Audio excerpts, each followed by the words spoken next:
সমাবেশটা আসলে সুশৃঙ্খলভাবে আমরা করতে যাচ্ছি সবাই সমবেত এক জায়গা হয়ে। যে আগামীকালকে যে আমাদের 8 তারিখে যে আমাদের শ্রম মন্ত্রণালয় থেকে যে কল করা হয়েছে মিটিংয়ের, সেটার আগে আমরা যে সবাই একটা মিটিং করে সবাই যে একটা সিদ্ধান্ত নিয়ে সেখানে যে যেতে পারি, সে কারণে আমরা এই সমাবেশটা করেছি। জাস্ট আমরা গ্রুপের যে শ্রমিক আছে আমরা সবাই মিলে যে যে কোনো একটা সিদ্ধান্তে যাতে সেখানে যেতে পারি এবং সেই সিদ্ধান্তের উপর যাতে কথা বলতে পারি, সে কারণে আজকের আমাদের এই সমাবেশ। আমার নাম শহীদুল ইসলাম, আমি টিএনজেড গ্রুপের টিএনজেড অ্যাপারেলস লিমিটেডে শ্রমিক। ঠিক আছে। আসসালামু আলাইকুম। TNZ group apparel plus eagle লিমিটেডের সকল শ্রমিক ভাই বোনদের সবাইকে জানাই আমার আন্তরিক শুভেচ্ছা। আপনারা সবাই কেমন আছেন? নিশ্চয় আশা করি কেউ আমরা ভালো নাই, কেননা আমরা 3 মাসের স্যালারি পাই না। 3 মাসের স্যালারির জন্য যে 1 সপ্তাহ যাবৎ আমরা শ্রম ভবনে অবস্থান করলাম, তার ফল পেয়েছি মাত্র 9,100, তাই তো? এই জন্য আমরা সবাই সবার আত্মীয় স্বজনের সাথে এবং দেশের বাড়িতে আমরা দেখাও করতে পারিনি এবং ঈদও করতে পারিনি, দুঃখের বিষয় আমাদের। এবং 9,100 টাকা আমাদের শ্রমিকদের মধ্যে এখনো সবার মাঝে কিন্তু এখনো বিতাড়িত হয় নাই। আমরা কিন্তু অনেক শ্রমিক এখনো 9,100 টাকা পাই নাই। কিন্তু আজকে যে আমরা এই সমাবেশ করছি, এই সমাবেশ আমরা সবাই চাইবো, আশা করব শান্তিপূর্ণভাবে করার জন্য এবং সবাই একত্রিত হব। আমরা আমাদের যে বকেয়া পাওনা, এটি পাওয়ার জন্য আমাদেরকে সবাই এক হতে হবে এবং আমাদের মন মানসিকতা সবার একরকম থাকতে হবে। বিশেষ করে আমাদের যে শ্রম ভবনে সজীব মহোদয় আমাদের যে ডেট দিয়েছে 8 তারিখ, আমরা আশা করি সবাই এই ডেটের আশায় বসে আছি এবং আমরা অনেক আশাবাদী যে সেখান থেকে আমরা কোনো ভালো ফল এবং ভালো রেজাল্ট পাবো। এটা নিয়ে সবার আমাদের খুব বড় আশা, তাই না? কিন্তু আমরা এখানে যুক্তি নিয়ে আমরা সামনে এগোবো, যাতে আমাদের যে কষ্ট করা শরীরের ঘাম ঝরানো পাওনা, সেটি কিভাবে পাওয়া যায়, তাদের সহযোগিতা আমাদের একান্তই কাম্য। এবং আমি আরো জানাইবো আমার মিডিয়ার ভাইদের যেন আমাদের এই দুঃখের সবটুকু দুঃখ যেন তারা সবার সামনে তুলে ধরে এবং বলে। কিন্তু গত 8 তারিখে যে সামনে যে 8 তারিখে আমাদের ডেট আছে, সে ডেটে আমরা সবাই যাব, একটা শান্তিপূর্ণ সমাবেশ করব। এই সমাবেশ নিয়ে তো আমরা এখানে আলোচনা করব। এই আলোচনায় আমাদের হবে হয়তোবা কিছু একটা ভালো আশ্বাস, তো আমরা অনেক মনের মধ্যে আশা নিয়ে বসে আছি, কিন্তু সেই আশাতে আমরা অনেক আশাবাদী। আমাদের জন্য কষ্ট অনেক অনেক কষ্ট করতেছে আমার শিক্ষার্থী ভাই বোনেরা এবং আমার অনেক ফেডারেশন দাদারা অনেক কষ্ট করেন। কিন্তু আমরা যে 3 মাসের স্যালারি এবং ছুটির টাকা বোনাসের যে সমাবেশ করলাম, সে সমাবেশে তো আমরা সবকিছু পাওনা পাই নাই। এ কারণে আমাদের আবার হয়তো যেতে হবে, আমরা যেতেও বাধ্য এবং যাব। কিন্তু সবাই আমরা একত্রিত থাকবো, এমন কোন ভুলভাল কাজ করবো না আমরা যে সেখানে গিয়ে আমাদের পাওনা থেকে বঞ্চিত হয়ে আসতে হোক। এটা আমরা সবাই একমত, তাই তো? কিন্তু সবার মনে আশা রাখতে হবে, শরীরের ঘাম ঝরানো টাকা আমরা গার্মেন্টস শ্রমিক কেন পাবো না? এ মাথায় চিন্তা ভাবনা নিয়ে, এ মনের ভিতরে প্রশ্ন রেখে সামনের দিকে আমাদের এগোতে হবে। আমি আশা করবো টিএনজেড গ্রুপের সকল শ্রমিক ভাই বোনেরা সবাই এক হও এবং এক হয়ে আমাদের লড়াই করতে হবে, আমাদের লড়াইয়ে জিততে হবে। বিশেষ করে এই যে রমজানের একটা সারা বছর পর 1 মাস রমজান, আমরা ভালো মতো রমজানও পালন করতে পারি নাই এবং আমার মা বোনেরা তাদের মা ঈদও করতে পারে নাই। এই দুঃখ অনেক জানিয়ে শ্রম মন্ত্রণালয়ের মহোদয় তিনি বলেছেন যে সামনে মে মাসের আগেই, 1 মের আগেই শ্রমিকদের মুখে একটা হাসি দেখবেন। কিন্তু আমরাও তাতে অনেক আশাবাদী যে সে হাসি যদি সে আমাদের দেয়, তাতে আমরা আশা পাচ্ছি এবং সে আশা নিয়ে আমরা শান্তিপূর্ণভাবে আবার চেষ্টা করব শ্রম মন্ত্রণালয়ে যাওয়ার এবং শ্রম ভবনে যেয়ে আমরা শান্তিপূর্ণভাবে মিছিল করার জন্য এবং আন্দোলন সমাবেশ করার জন্য। এই জন্য আমি সবাইকে জানাই, কেন্দ্রের গ্রুপের শ্রমিক ভাই বোনেরা তোমরা সবাই এক হও, এক হয়ে সবাই লড়াই করো, নিজের শরীরের ঘাম ঝরানো পাওনা আমরা সবাই আদায় করব। এই নিয়ে আমার বক্তব্য শেষ করছি। আল্লাহ হাফেজ।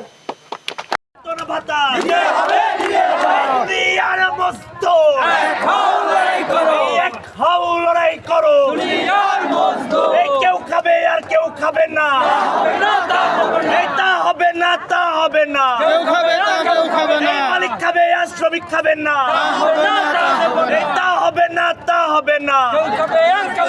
এই লড়াই লড়াই লড়াই চাই, এই লড়াই করেই বাঁচতে চাই, এই দুনিয়ার বস্তু। মজুরি মাসের 7 তারিখের মধ্যে পরিশোধ না করার কারণে শ্রমিকরা সেই 3-4 মাসের বকেয়া পাওয়ার জন্য আজকে রাস্তায় নামতে বাধ্য হয়েছে। বন্ধুগণ, বাংলাদেশের ফৌজদারি আইনের কোন আইন অমান্য করার সাথে সাথে তার বিরুদ্ধে রাষ্ট্রীয় হস্তক্ষেপ, রাষ্ট্রীয় দমন পীড়ন নেমে আসে। কিন্তু বাংলাদেশের শ্রম আইনের ধারা অনুযায়ী 7 কর্মদিবসের মধ্যে মজুরি পরিশোধ না করলে সেটি একটি ফৌজদারি অপরাধ। কিন্তু সেই ফৌজদারি অপরাধের জন্য বাংলাদেশের সরকার এখনো পর্যন্ত বাংলাদেশের কোন গার্মেন্টস মালিককে গ্রেফতার করা হয়নি। বন্ধুগণ, আমরা ঈদের আগে বিভিন্ন গার্মেন্টস শিল্পাঞ্চলে যখন শ্রমিকরা তার বকেয়ার জন্য আন্দোলন করেছিল, আমরা তখন প্রশাসনের বিভিন্ন স্তরে মিটিং করে বলেছিলাম বাংলাদেশের দণ্ডবিধির 188 ধারা অনুযায়ী অবশ্যই 7 কর্মদিবসের মধ্যে মজুরি পরিশোধ না করলে তাকে নির্বাহী আদেশে গ্রেফতার করার বিধান রয়েছে।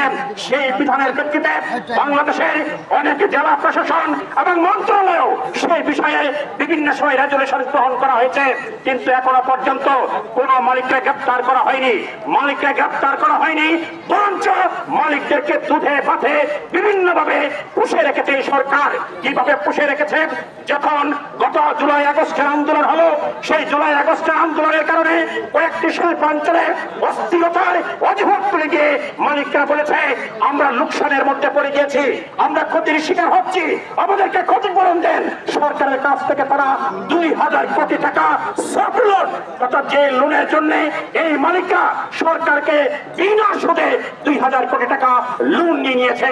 বন্ধুগণ, যখন বলা হলো ঈদের প্রেক্ষিতে তাদের বোনাস পরিশোধ করতে হবে, বকেয়া পরিশোধ করতে হবে, মার্চ মাসের অন্তত 15-20 দিনের মজুরি পরিশোধ করতে হবে, তখন মালিকরা আবার সরকারের কাছে ছুটে গিয়েছে। তারা বলেছে বোনাস পরিশোধ করার জন্য আমাদের দরকার টাকা, আপনি সরকার আমাদেরকে টাকা দেন। সরকারের কাছে তারা আবার 500 কোটি টাকা দিয়েছে। সরকার সেখান থেকে 325 কোটি টাকা ঈদের আগে সপ্তাহে ছাড় করেছে।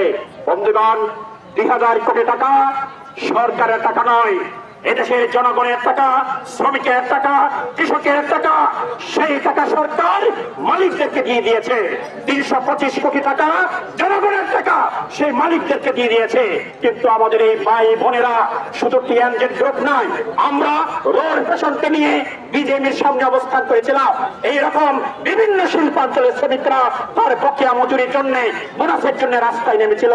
কিন্তু এখনো পর্যন্ত বাংলাদেশের এই সরকার কোন কারখানা মালিক গ্রেফতারি পরোয়ানার মধ্যে নিয়ে এসে তার কার্যকরী পদক্ষেপ গ্রহণ করা হয়নি। যখন জুলাই আগস্টে এই সরকার প্রতিষ্ঠিত হয়, বর্তমান অন্তর্বর্তীকালীন সরকার, আমরা অধিকার আন্দোলন সহ ওয়াজকে শ্রমিক ফেডারেশন সহ আমরা শ্রমিক আন্দোলন থেকে দাবি তুলেছিলাম যেসব লুটপাটকারী মালিক, যেসব দুর্বৃত্ত মালিক রয়েছে, যারা দেশ থেকে হাজার হাজার কোটি টাকা লুট করে বিদেশে পাচার করে দিয়ে তারা পালিয়ে গেছে, আত্মগোপনে আছে অথবা জেল খেলে বন্দী রয়েছে, তাদের সমস্ত সম্পদ বাজেয়াপ্ত করা হোক। সেই সমস্ত সম্পদ বাজেয়াপ্ত করে শ্রমিকদেরকে দিয়ে সেসব কারখানা চালু করা হোক। কিন্তু সরকার সেই দাবি, আমাদের সেই কোন ধরনের যুক্তি সরকার গ্রহণ করে নাই। বরঞ্চ বিগত আওয়ামী লীগ সরকার, যে সরকারকে আমরা বলেছি স্বৈরাচারী সরকার, যে সরকারকে বলেছি এদেশের শ্রমিক শ্রেণীর বিরুদ্ধে, জনগণের বিরুদ্ধে, ছাত্রদের বিরুদ্ধে, জনতার বিরুদ্ধে, যার কারণে ছাত্র যুবক জনতা এই সরকারের বিরুদ্ধে, হাসিনা সরকারের বিরুদ্ধে আন্দোলন করেছিল। কিন্তু তার পরিবর্তে যে সরকারও এসেছে, সেই সরকারও আমরা দেখছি ক্ষমতাসীন হওয়ার পর পরেই মজুরি বৃদ্ধির আন্দোলন করতে গিয়ে আশুলিয়া গাজীপুর অঞ্চলে 2 জন গার্মেন্টস শ্রমিককে গুলি করে হত্যা করেছে। সংগ্রামী সাথী বন্ধুগণ, যে হাসিনা সরকারকে আমরা স্বৈরাচারী সরকার বলেছিলাম, তার ধারাবাহিকতায় এই সরকারকেও আমরা বাধ্য হচ্ছি একটি স্বৈরাচারী সরকার বলতে। সরকার গণতান্ত্রিক হয়, এই দেশের 40 লক্ষ গার্মেন্টস শ্রমিক সে সংখ্যাগরিষ্ঠ নাকি বিজেপির এতদিন 2,000 ফ্যাক্টরি আছে, বিজেপির আন্ডারে 1,000 ফ্যাক্টরি আছে এই 3000-4000 মালিক তারা সংখ্যাগরিষ্ঠ। যদি কোনো সরকার গণতান্ত্রিক হয় তবে তাকে সিদ্ধান্ত নিতে হবে সংখ্যাগরিষ্ঠ কারা। 40 লক্ষ শ্রমিক অবশ্যই সংখ্যাগরিষ্ঠ। সেই 40 লক্ষ শ্রমিকের বিরুদ্ধে যারা অবস্থান নিয়েছে সেই গার্মেন্টস শ্রমিকদের মালিকদেরকে অবশ্যই শাস্তির আওতায় এনে টিএনজেড গ্রুপের মালিকদেরকে শাস্তির আওতায় এনে শ্রমিকদের পক্ষে পরিশোধ করতে হবে। বন্ধুগণ, আমরা শুনেছিলাম 29 তারিখে যে মিটিং, সেই 29 তারিখের মিটিং এর পরে আগামীকাল 8 তারিখে যেসব নেতৃবৃন্দ ছিলেন তাদেরকে নিয়ে আবারও মিটিং করা হবে। আজকে 7 তারিখ ইতিমধ্যে অতিবাহিত হচ্ছে, এখনো পর্যন্ত মন্ত্রণালয় থেকে বা শ্রম ভবন থেকে কারা কারা তাদেরকে নিয়ে কোথায় কিভাবে মিটিং হবে এখনো পর্যন্ত বিষয়টি পরিষ্কার করে নাই। সুতরাং আজকের এই শ্রমিকরা মন্ত্রণালয়ের কোন ধরনের অবহেলার কারণে, মন্ত্রণালয়ের কোন কারণ উদ্যোগহীনতার কারণে এই শ্রমিকরা যদি এই অঞ্চলে, এই শিল্পাঞ্চলে রাস্তায় নামতে বাধ্য হয়, এর কারণে যদি এই বৃহত্তর এই গাজীপুরের শিল্পাঞ্চল অস্থিতিশীল পরিস্থিতির সৃষ্টি হয়, তাহলে কোনোভাবেই এই শ্রমিকরা দায়ী থাকবে না। এর দায় অবশ্যই মন্ত্রণালয়কে নিতে হবে, সরকারকে নিতে হবে, মালিককে নিতে হবে। শ্রমিক অধিকার আন্দোলন থেকে পরিষ্কার ভাবে বলছি, টিএনজেড গ্রুপের শ্রমিকদের একক আন্দোলন এটি নয়, সারা বাংলাদেশের গার্মেন্টস শ্রমিকদের আন্দোলন। পরিষ্কার, সরকার সাবধান থাকেন। গাজীপুরের শিল্পাঞ্চল নয়, ময়মনসিংহের শিল্পাঞ্চল রয়েছে, সাভার আশুলিয়া রয়েছে, চট্টগ্রাম রয়েছে।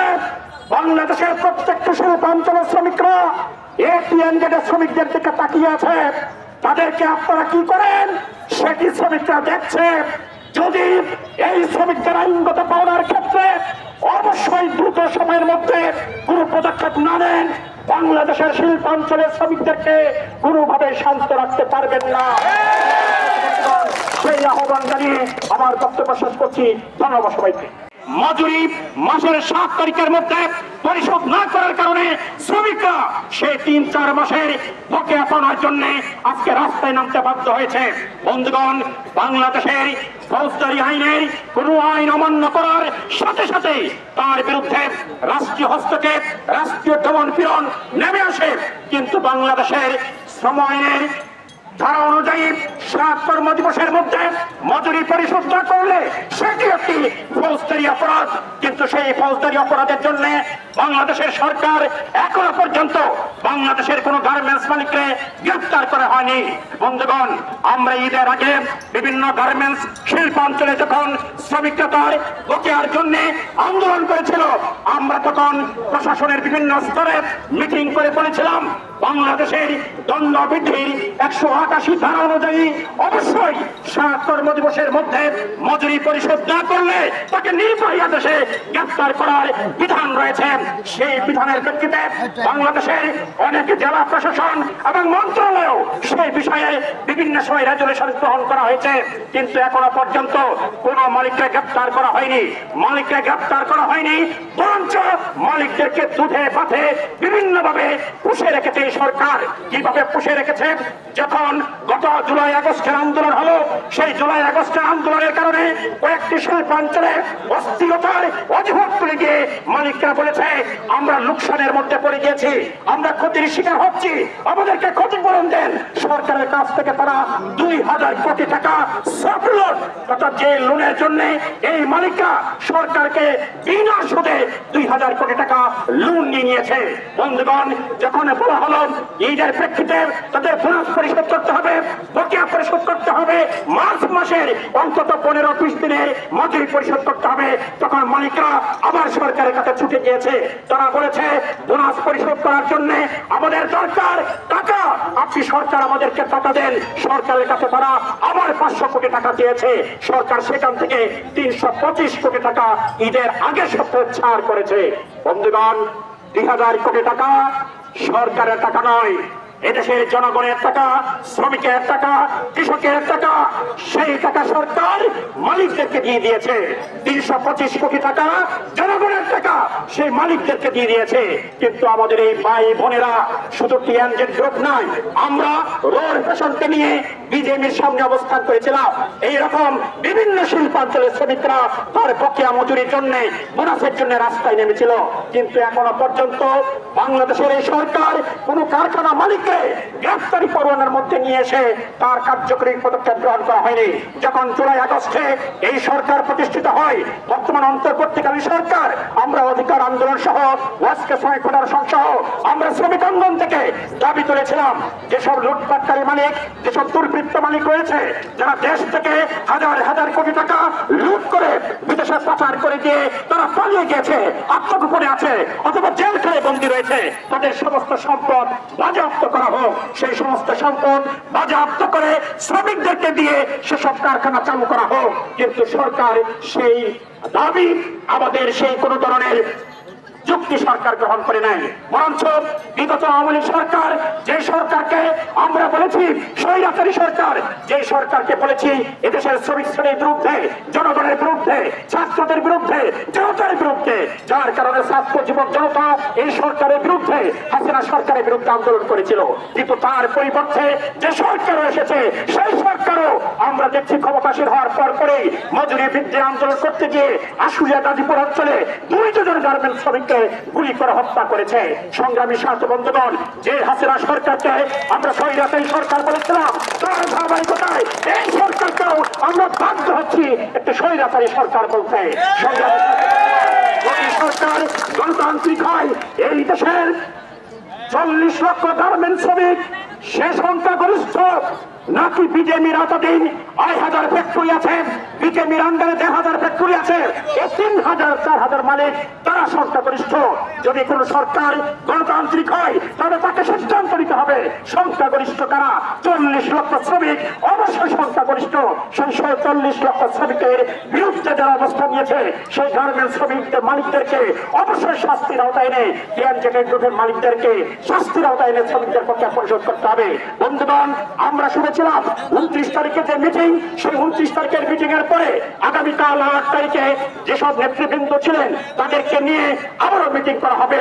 আজকে 7 তারিখ ইতিমধ্যে অতিবাহিত হচ্ছে, এখনো পর্যন্ত মন্ত্রণালয় থেকে বা শ্রম ভবন থেকে কারা কারা তাদেরকে নিয়ে কোথায় কিভাবে মিটিং হবে এখনো পর্যন্ত বিষয়টি পরিষ্কার করে নাই। সুতরাং আজকের এই শ্রমিকরা মন্ত্রণালয়ের কোন ধরনের অবহেলার কারণে, মন্ত্রণালয়ের কোন কারণ উদ্যোগহীনতার কারণে এই শ্রমিকরা যদি এই অঞ্চলে, এই শিল্পাঞ্চলে রাস্তায় নামতে বাধ্য হয়, এর কারণে যদি এই বৃহত্তর এই গাজীপুরের শিল্পাঞ্চল অস্থিতিশীল পরিস্থিতির সৃষ্টি হয়, তাহলে কোনোভাবেই এই শ্রমিকরা দায়ী থাকবে না। এর দায় অবশ্যই মন্ত্রণালয়কে নিতে হবে, সরকারকে নিতে হবে, মালিককে নিতে হবে। শ্রমিক অধিকার আন্দোলন থেকে পরিষ্কার ভাবে বলছি, টিএনজেড গ্রুপের শ্রমিকদের একক আন্দোলন এটি নয়, সারা বাংলাদেশের গার্মেন্টস শ্রমিকদের আন্দোলন। পরিষ্কার, সরকার সাবধান থাকেন। গাজীপুরের শিল্পাঞ্চল নয়, ময়মনসিংহের শিল্পাঞ্চল রয়েছে, সাভার আশুলিয়া রয়েছে, চট্টগ্রাম রয়েছে। বাংলাদেশের প্রত্যেকটা শিল্পাঞ্চলের শ্রমিকরা এই টিএনজেড শ্রমিকদের দিকে তাকিয়ে আছে। তাদেরকে আপনারা কি করেন সেটি শ্রমিকরা দেখছে। যদি এই শ্রমিকদের আইনগত পাওনার ক্ষেত্রে অবশ্যই দ্রুত সময়ের মধ্যে কোনো পদক্ষেপ না নেন, বাংলাদেশের শিল্পাঞ্চলের শ্রমিকদেরকে কোনোভাবে শান্ত রাখতে পারবেন না। সেই আহ্বান জানিয়ে আমার বক্তব্য শেষ করছি। ধন্যবাদ সবাইকে।